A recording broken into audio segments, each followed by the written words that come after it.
I'm standing on what used to be the northern shore of Lake White Cloud. Now all that's left is mud and a narrow band of water. From the air, it looks otherworldly, certainly not what it looked like in satellite images or in this recent drone video. Because this was your lakefront property here, right? Yeah. Yeah. Yeah. Tom Kuhn kayaked on the lake from the backyard of his cottage. A family of trumpeter swans circled just offshore. Now, critters leave tracks in the mud. The skinny White River is now some 150 yards behind him. He says his wife no longer wants to spend summer days there. You hate to see it go. You know, obviously, I've enjoyed it.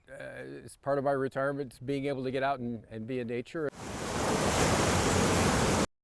This all centers around the safety of the White Cloud Dam. For most of the last 150 years, the city-owned dam has held back enough of the White River to form the shallow 42-acre Lake White Cloud, a perfect place not only for cottages, but for a city park and beach. The water was at the bottom of the slide. See the slide there? Yeah. The water was there. So kids could go down a slide and right into the water? Yeah, yeah. This was the place to be on a hot day. A plaque on the dam tells its story. It was built in 1872 when this was a lumbering town, rebuilt in 1910 after a flood, and rebuilt again in 1990 after it was destroyed in the flood of 1986. This has been a part of so many people's lives for years. For us, my wife and I and our kids, 50 years. Our kids took swimming lessons here, and this is where they hung out. The water is held back by thick planks of oak stacked up within the dam, similar to horizontal fence boards. But city crews started removing a plank or two a day last week to lower the lake 1 foot a day until it was down by 7 feet. City leaders said they had no choice. The State Department of Environment, Great Lakes and Energy, or EGLE, has deemed the dam unsafe and threatened legal action and fines up to $10,000 a day if the city refused to lower the water and ease the pressure. The dam is among 160 in the state rated in poor or unsatisfactory condition. In an email to Target 8, an EGLE spokesman said a recent study found, quote, several deficiencies that make the dam unsafe. Failure of the dam, he wrote, would, quote, likely cause loss of human life and significant property destruction. The State Department of Natural Resources says removing the dam would also improve trout fishing on the White River. But White Cloud City Manager April Storm says the dam is in better shape than it was in 2019, when a state inspection found it in fair condition with no apparent structural deficiencies. Newaygo County Commissioner Jim Mikey Jr. lives on the White River, downstream from the dam.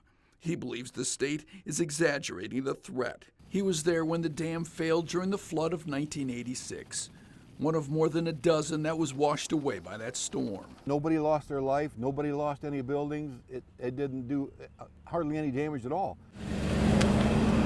The city manager who swam in the lake as a child would not go on camera, but told Target 8 that she fought to save the lake, which she called the heart of the community.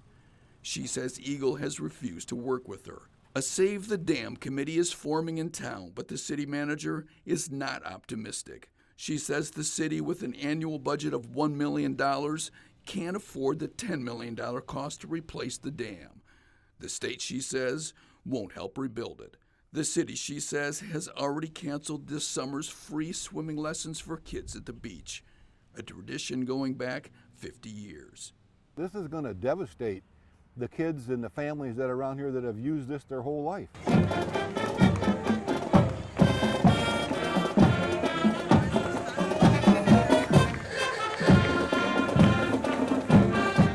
Lining the streets of downtown Grand Rapids,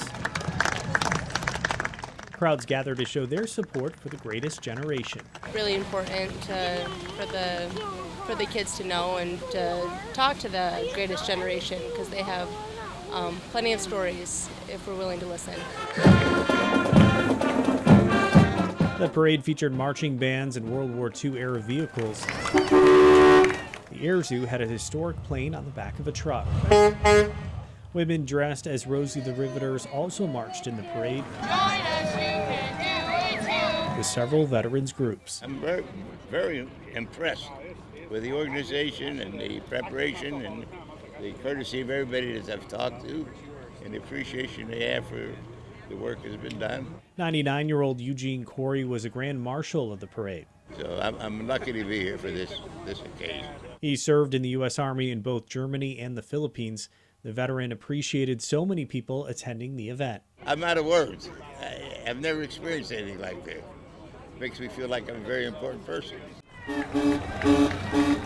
The second Grand Marshal was 101-year-old Maxine Bouvy, who worked in a Navy shipyard during the war as a Rosie the Riveter. It was a surprise to me to begin with, but I'm getting used to the idea now. But now the time has come when most of us are gone. Crowds lined the Grand River to watch a flyover of World War II-era planes after the parade. Families hope the event teaches the next generation about the impact the greatest generation made. My grandparents didn't serve in all of that, but they've talked about it, and to understand the sacrifice for the freedom that we have and that they have, I think is, you can't explain it enough to our kids. Underneath there was some severe damage. We've restructured the frame. We had to put new tires on there. They don't look new now, but they are new.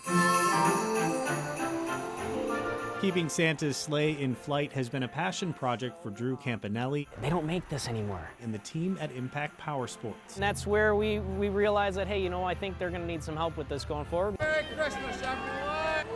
But before the 2024 Grand Rapids Santa Parade, the spirit of the Grinch stopped the journey through downtown Grand Rapids. Last year, there was an unfortunate breakdown of the trailer right as the parade was about to start. Parade organizers had to work fast for a solution to save the holiday cheer. We just got the call asking for, hey, is there any chance that we can turn one of your golf carts into Santa and Mrs. Claus sleigh for the parade? They decorated a golf cart and drove Santa and Mrs. Claus through the parade route. It was really cool because we were using our Detroit Lions themed golf cart for them to ride on, and Santa was kind of using that to his advantage, and the Lions were doing really good at that time. While Santa may have enjoyed the golf cart, Campanelli says they couldn't let the tradition end. The team started making repairs about a month ago, and the damage was even greater than they expected. There's wiring underneath that got redone. The employees who normally work on custom golf carts put those skills toward a different mode of transportation. It needed a lot of structural work underneath. You can see where there's some damage at some point. I would say we've got 100+ hours into this and over $4,000 in money to restore it. The team plans to restore it even more and is determined to make sure the float that has been celebrated for decades lives on. I remember as a kid growing up being at that very parade, seeing this exact trailer, thinking how awesome this was.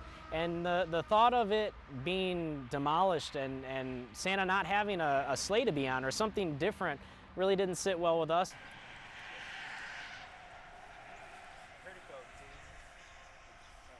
There was a clip on it for sure, so maybe it really